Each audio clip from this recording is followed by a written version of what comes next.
नमस्कार मित्रों, मैं एस्ट्रो वास्तु रिसर्चर हस्तरेखा रीडर से संजीव। आज हम ज्योतिष शास्त्र में अविवाहित योग से तात्पर्य जीवन भर कुंवारे रहना या स्त्री सुख से वंचित होने के ज्योतिषीय योग का अध्ययन करेंगे। अर्थात ज्योतिष शास्त्र में यह किन किन योगों के कारण गठित होता है जिससे जातक को या जातिका को पीड़ित होना पड़ता है, इनकी हम आज विवरण या चर्चा करेंगे। इसके साथ ही हम इसकी पुष्टि आपको हस्तरेखा शास्त्र से करके बताएंगे कि हस्तरेखा में कौन सी रेखा और कौन से चिन्ह और कौन से पर्वत इसको प्रभावित करते हैं। दूसरा, वास्तुशास्त्र में हम ये आपको बताएंगे कि कौन सी दिशा और कौन सा भाव और कौन सी स्थिति यह प्रभावित करती है कि आपको अविवाहित रहना पड़ेगा या जीवन भर कुंवारे रहना पड़ेगा।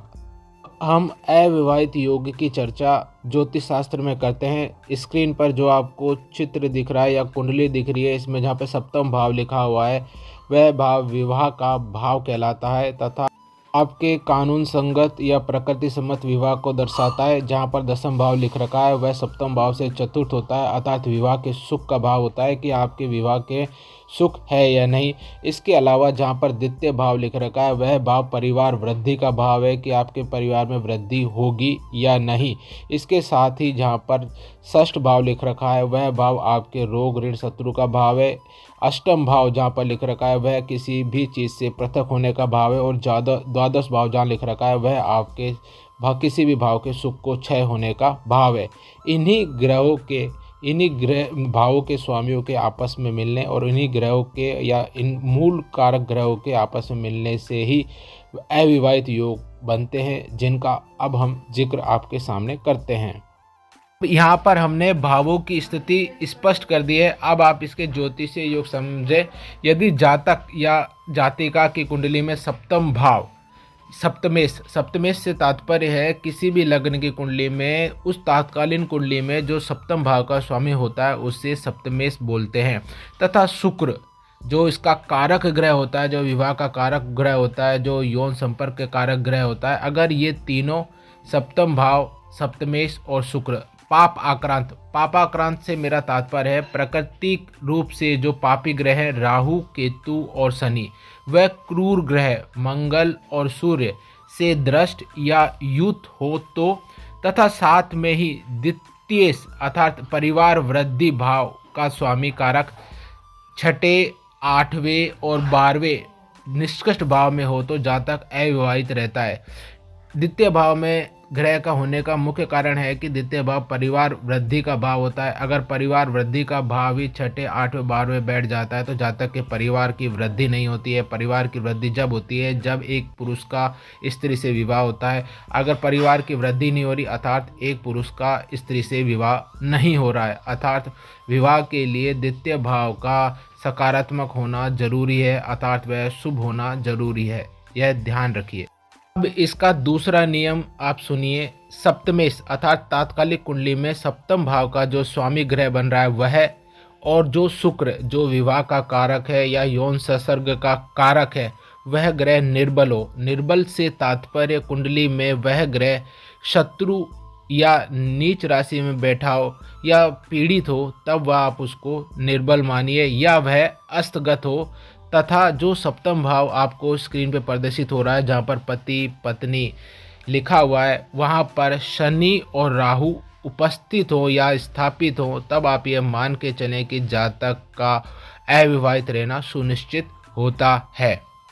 तीसरा, अविवाहित होने का योग। इससे पहले, इसको समझाने से पहले आपको 3 चीज़ें जरूरी जाननी चाहिए कि एक जातक की कुंडली में हमेशा 3 लग्न होती हैं। एक तो लग्न, दूसरा चंद्र लग्न और तीसरा सूर्य लग्न। यहाँ पर हम यह चर्चा कर रहे हैं कि सूर्य, चंद्र और शुक्र, सूर्य अर्थात सूर्य लग्न, चंद्रमा अर्थात चंद्र लग्न और शुक्र जो इसका कारक ग्रह है तो वैवाहिक सुख का, अगर तीनों ही एक नवमांश में हो अर्थात एक ही नवमांश में हो और साथ ही यह छठे, 8वें और 12वें भाव में हो अर्थात कुंडली के पाप भाव में, निष्कृष्ट भाव में हो, तो आप यह मान के चलिए जातक का विवाह नहीं होता है, क्योंकि वह तीनों कुंडलियों में यह स्थिति बन जाती है। चौथा योग सूर्य शनि की परस्पर युति पर निर्भर कर रहा है। सूर्य प्रकाश है और शनि अंधेरा है और ये दोनों आमने सामने नहीं रह सकते। अगर एक की उपस्थिति में दूसरे को अनुपस्थित होना पड़ेगा। इस वजह से अगर यह योग बनता है, यदि मान लीजिए सूर्य लग्न में हो या शनि सप्तम में हो, या शनि लग्न में हो या सूर्य सप्तम में हो, या सूर्य लग्न में हो और शनि द्वादश में हो, और इनके ग्रह के जो अंश हैं वह लग्न के अंशों के समान हो, तब आप यह मान के चले कि जातक की कुंडली में विवाह नहीं होगा। पांचवा योग, यह योग सूर्य व शुक्र की पंचम भाव, सप्तम भाव और नवम भाव में युति पर निर्भर करता है।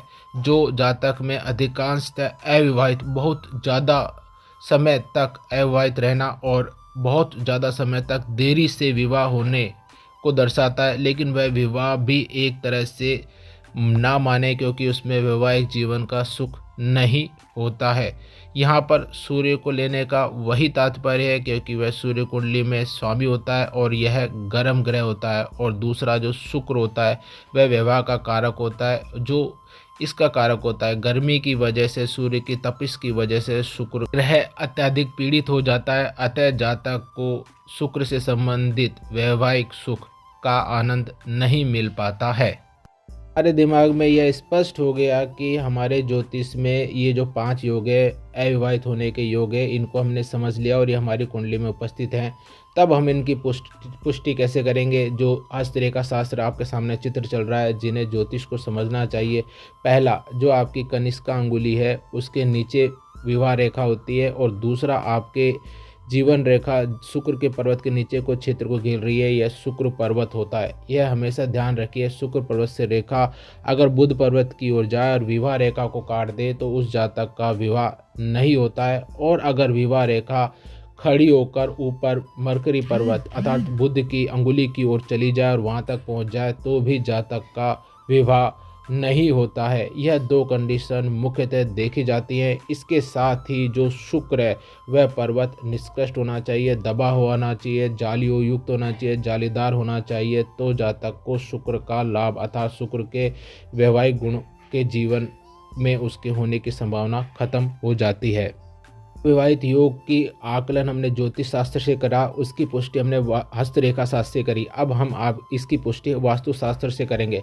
अब हमने आपको जो चित्र आपके स्क्रीन पर प्रदर्शित हो रहा है वह सुस्पष्ट वास्तु पुरुष का आधारभूत चित्र है। इस चित्र के में आप देखें जहाँ पर मैंने मित्र लिख रखा है, आप उसको ध्यान से देखें, वो पश्चिम दिशा में मित्र का पद है। अर्थात आप ये पूरी देखिए, जो मित्र के बराबर आप इधर चले जाएं, सीधे हाथ की तरफ, उल्टे हाथ की तरफ चल जाए तो आप ये मान के चलिए कि यह हिस्सा जो पश्चिम दक्षिण पश्चिम का हिस्सा है, जहाँ पे मैंने विवस्वान पद लिख रखा है वह पद, और जो यह पद है, यह पहली बात तो अविवाहित होने के लिए अगर ये पद हल्के हैं, ये पद खुले हुए हैं, ये निर्माण विहीन है तथा पूरब से या किसी भी दिशा से द्वार निकलकर पश्चिम की ओर द्वार निकल जाता है तो अविवाहित होने की संभावना बढ़ जाती है। उसके जीवन में विवाह सुख भी नहीं होता, विवाह हो जाता है तो भी पति पत्नी में अविवाहित की ही स्थिति बनी रहती है।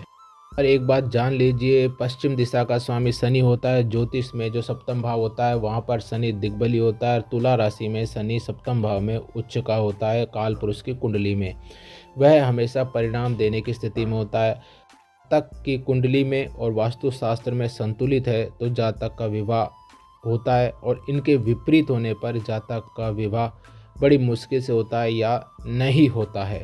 प्रकार हम हमारे जीवन में हस्तरेखा, वास्तुशास्त्र और ज्योतिष शास्त्र से अविवाहित होने के योग का अध्ययन और उनको समझ सकते हैं। धन्यवाद।